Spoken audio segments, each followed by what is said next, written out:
You hear those drums, you know it's this. Former President Donald Trump back on the campaign trail tonight, just one day after he was arraigned in a federal court in Washington. Trump will speak at the Alabama Republican Party's summer meeting in Montgomery. He'll be surrounded by the state's top Republicans in a state he won easily in 2016 and 2020.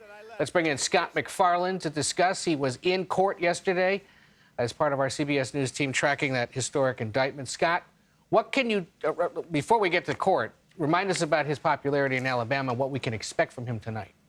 Seems likely he may address that big news of the week in Alabama, the cancellation of the relocation of the U.S. Space Force, which was destined for Huntsville under then-President Trump's orders and has now been put on hold, if not totally canceled. It'll stay in Colorado instead, a piece of political nitroglycerin for Republicans in Alabama. Expect that to be some focus of his remarks tonight.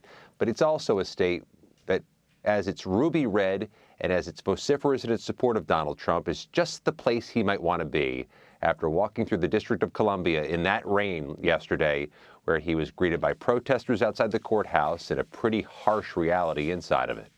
It's funny because when you said sort of the big news I think both of us thought, oh yes, the indictment, you mean that right? little problem yes. you had yesterday? Yeah, and then we're like, oh yeah, there was that other big story as well. That means a lot more to Alabama, I think. Justifiably so, yeah. This business of putting cameras in the courthouse, Representative Adam Schiff is leading a push to get cameras in there for the January 6th trial, for Trump's January 6th trial. Tell us more about that request and what might come of it.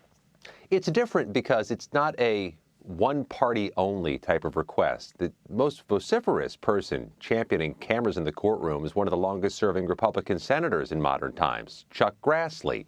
You have Democrat Adam Schiff doing this, too. So there's a little bit of a hint, if not a kernel, of bipartisanship to this. And there may be mutual gain out of having cameras in the courtroom for President Trump, who may want the theater. He may want to amplify the arguments his defense team makes to a national audience in the middle of a campaign.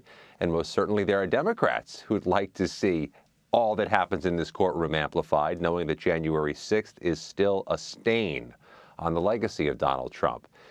So that's the practical political moment. But there's been such an inertia, Ed and Anne Marie, against putting cameras in the courtroom from the federal judiciary. They think giving a little on this means they have to give it all away.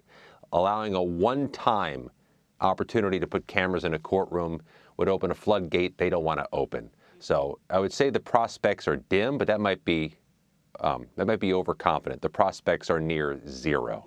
I want to pause to appreciate what MacFarlane just did there when he said there was a kernel of bipartisanship. You know, Chuck Grassley grows corn, so I know what you were doing there. It wasn't subtle, Ed. It wasn't not subtle. This guy heard it.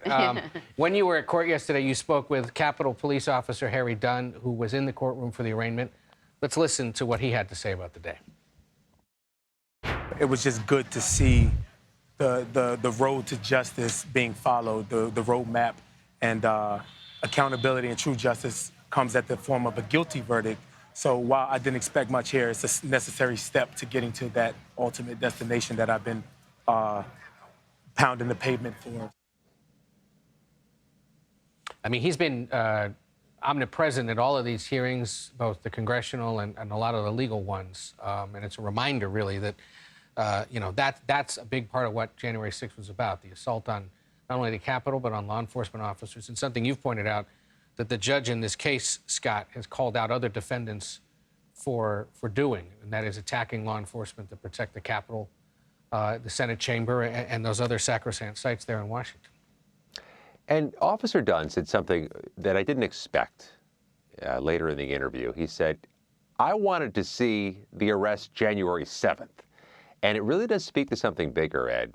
It's all about timing now, isn't it? I mean, it's all about how fast this case can move. I mean, we're less than 6 months till the Iowa caucuses. There are, oh, by the way, 2 other criminal cases on the docket in Manhattan and in Florida. All these trains are now on the same track. And so much of this is now in the hands of the U.S. District Judge who gets this case effective August 28th. What trial date does she set on August 28th? How much delay does she allow from the Trump defense team?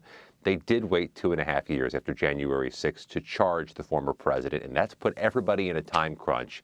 And all of this now hangs in the balance as the U.S. District Judge, Tanya Chutkan, takes over this case. And I'll tell you something else. It really jumped out at me yesterday, Ed and Anne Marie.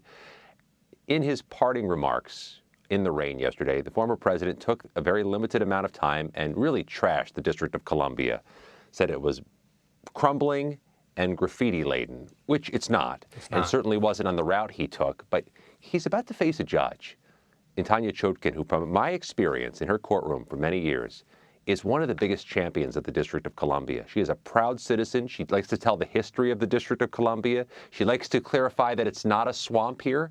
It's a metaphor. It's not a reality. It's also a jury pool that he's about to walk into, whose city he's trashing. Good point. Good point. May want to choose his words a little more carefully. Yeah. Scott, thank you.